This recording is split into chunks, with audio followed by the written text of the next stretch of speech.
Guns were blazing, but interestingly, SAPS in KwaZulu-Natal are the ones winning this time around. Criminals are being taken down on a daily basis in brutal shootouts. The latest incident has become a topic of interest for many South Africans because of how SAPS officers intelligently carried out the operation. It was fast, decisive, and well-planned, and what unfolded during the shootout left the country in shock. The growing public conversation now turns to one question: what could be the real solution to South Africa's high crime rate? And do these operations signal a turning point in the fight against violent crime? Let's have your opinion, and if you really support what the police is doing, don't forget to hit the like button and subscribe for more updates. KwaZulu-Natal police shot and killed 4 dangerous suspects during a high-risk shootout following an intelligence-led operation, with 1 suspect still at large. The incident took place on Thursday afternoon at Adams Mission, within the KwaMakutha policing precinct south of Durban. According to police, the suspects were wanted for a string of serious crimes that had left residents in fear for months.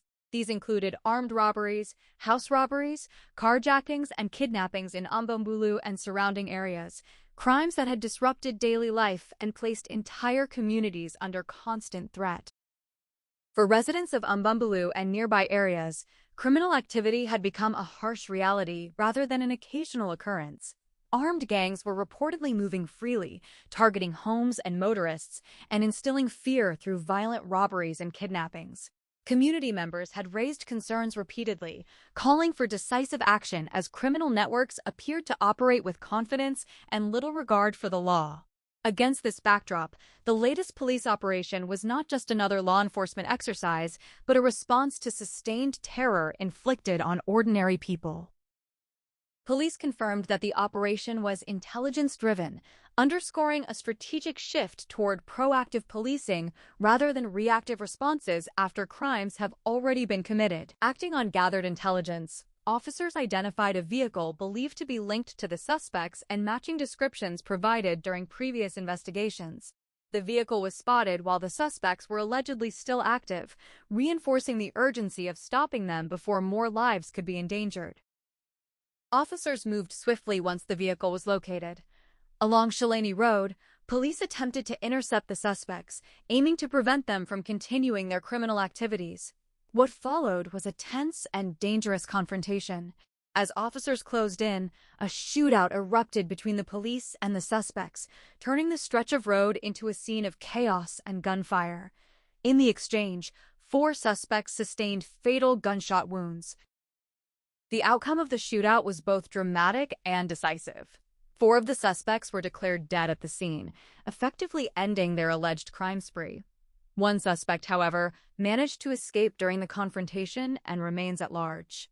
Police immediately launched a manhunt, emphasizing that the search for the remaining suspect is ongoing and that investigations have not concluded with the deaths of the 4 individuals. Authorities confirmed that no police officers were injured during the operation, a detail that further highlighted the precision and tactical execution of the mission.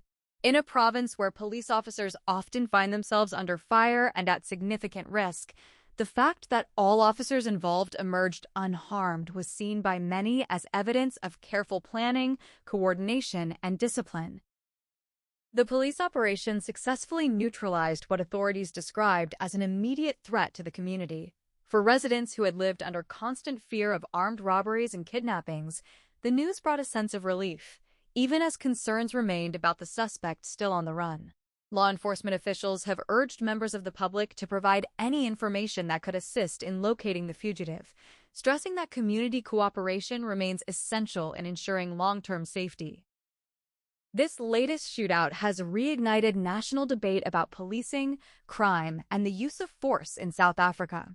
On one hand, many South Africans have expressed strong support for the police, praising SAPS in KwaZulu-Natal for taking firm action against heavily armed and dangerous suspects. For these citizens, the operation represents a rare moment where criminals did not overpower or outmaneuver the authorities, but instead faced direct and effective resistance. On the other hand, the incident also highlights the severity of South Africa's crime problem. The fact that suspects linked to such serious offenses were operating openly and were prepared to engage police in a gunfight underscores how deeply entrenched violent crime has become. It raises difficult questions about prevention, socioeconomic conditions, and whether law enforcement alone can address the root causes driving individuals into criminal networks. What remains clear is that intelligence-led policing played a critical role in this operation. Rather than responding after another robbery or kidnapping, police acted on information, tracked the suspects, and intervened before further harm could be done. This approach has increasingly been emphasized by senior police officials as a necessary strategy in combating organized and violent crime, particularly in hotspots like KwaZulu-Natal. The shootout also reflects the dangerous reality faced by police officers on the ground. Confrontations with armed suspects are unpredictable, and each operation carries the risk of injury or loss of life. The success of this operation, with no injuries to officers, does not diminish the inherent danger, but instead highlights the importance of training, preparation, and intelligence gathering. As investigations continue, attention now turns to ensuring that the remaining suspect is brought to justice. Police have made it clear that the search will continue until the individual is located and arrested. For communities affected by the suspect's alleged crimes, closure will only come when the entire group is accounted for and the cycle of violence is fully disrupted. Beyond this specific incident, the broader issue of crime in South Africa remains unresolved. High unemployment, poverty, and inequality continue to create conditions where criminal activity can flourish.